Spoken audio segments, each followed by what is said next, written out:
welcome to Ars Libri, an everyman's journey through Western literature, where we explore the literary arts book by book, reading, retelling, and reclaiming our rich heritage. Thank you for subscribing. If you're enjoying this content, please tell your friends about Ars Libri and share some of the free episodes with them.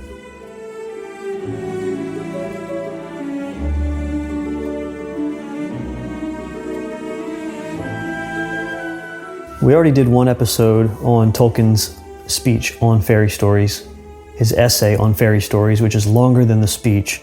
We're going to do a second episode on it because we didn't finish the first time. But I want to recap the first one and give some context.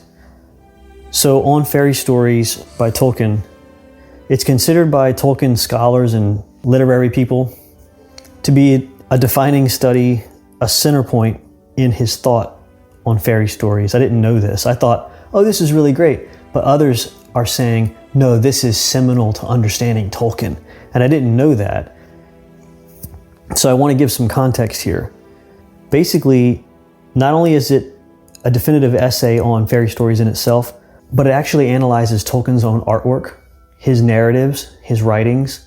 If you can understand the timeline of what he wrote, like The Hobbit and The Lord of the Rings, he gave this speech and wrote this essay in between having written The Hobbit and not yet writing Lord of the Rings.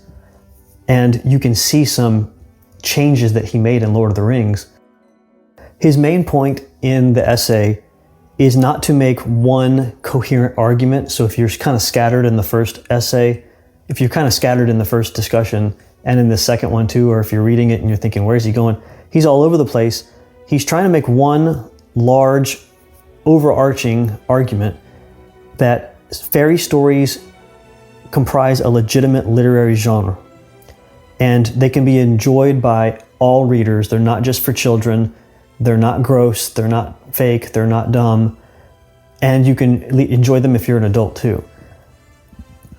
He raises three main questions. What are fairy stories?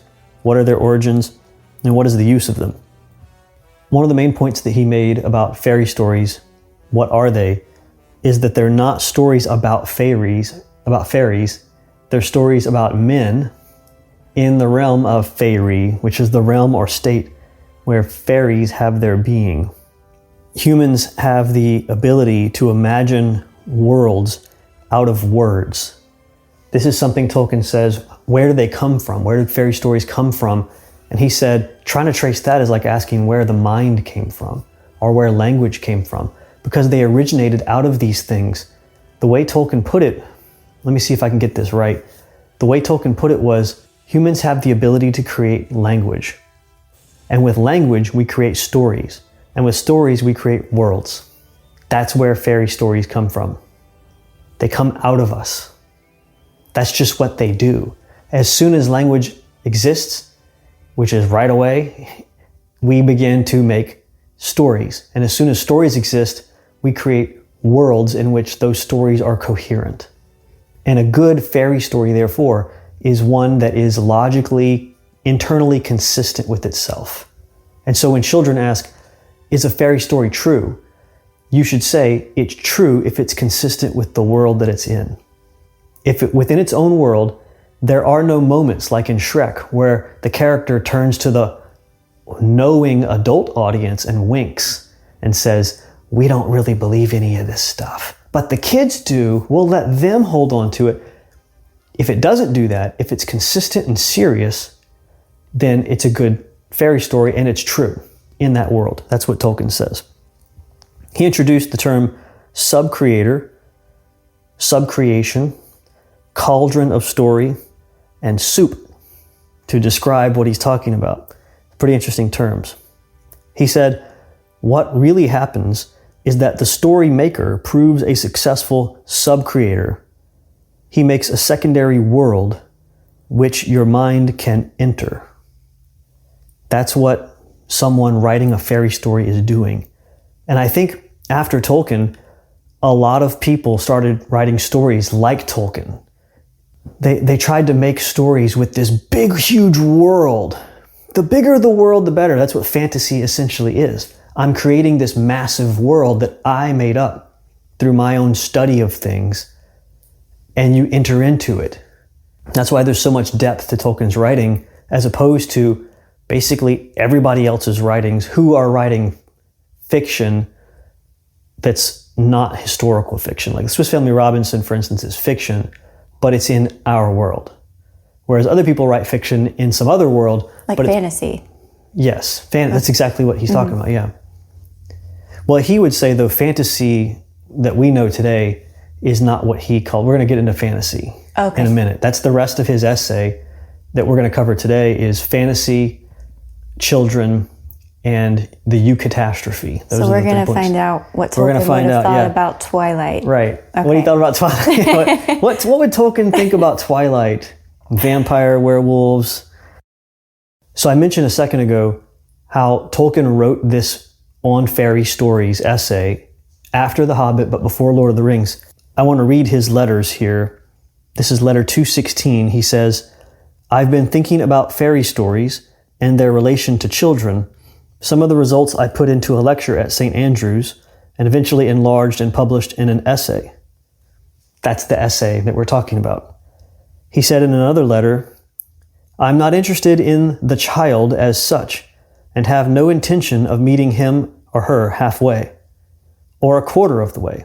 I have only once made the mistake of trying to do this, to my lasting regret, and I'm glad to say with the disapproval of intelligent children, in the earlier part of The Hobbit.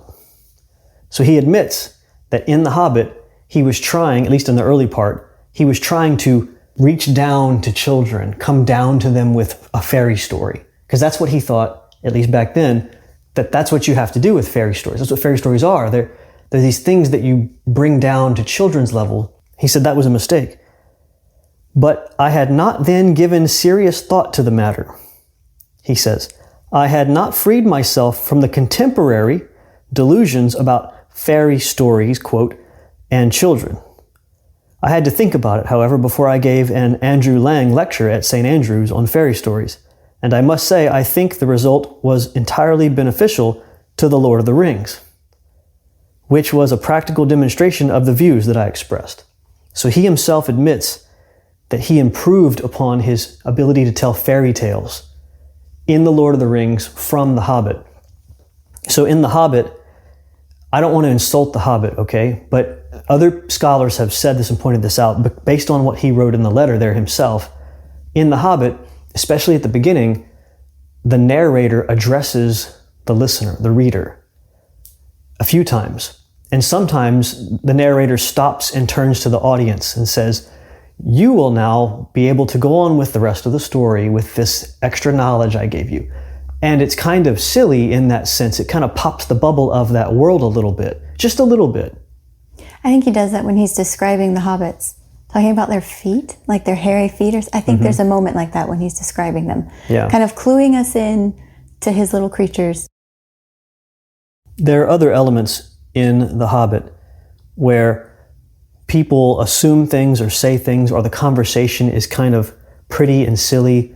For instance, the way the trolls talk, it's playful and silly, and you never really get the sense of real danger, real serious danger. There are other times in this as well. I won't go on and point them out. But in Lord of the Rings, you never get a moment where something serious is popped with a little joke, where things happen and salvation just comes, and you know it's coming. You know absolutely that it's coming. You don't know, actually. Bad things happen, and there's true sorrow, and there's grim reality to it. There's depth. It doesn't mean it has to be grim. It just means that there's seriousness. Yeah, I think there's no comedic relief. Right. And even in his story, but also in a lot of fairy tales. Like Right. the bad stuff just hits, and there's nothing to really soften it. Right, right. And not just the bad stuff and the serious stuff, but the way that the story itself is told. The opening of The Hobbit, the narrator lets you know, the audience, what's happening. But the opening of Lord of the Rings, the narrator just starts talking as though he is there and you are there. And there's never a time where you're addressed directly. Thank you for joining us on this special free snippet of our bonus episode on Tolkien's speech on fairy stories.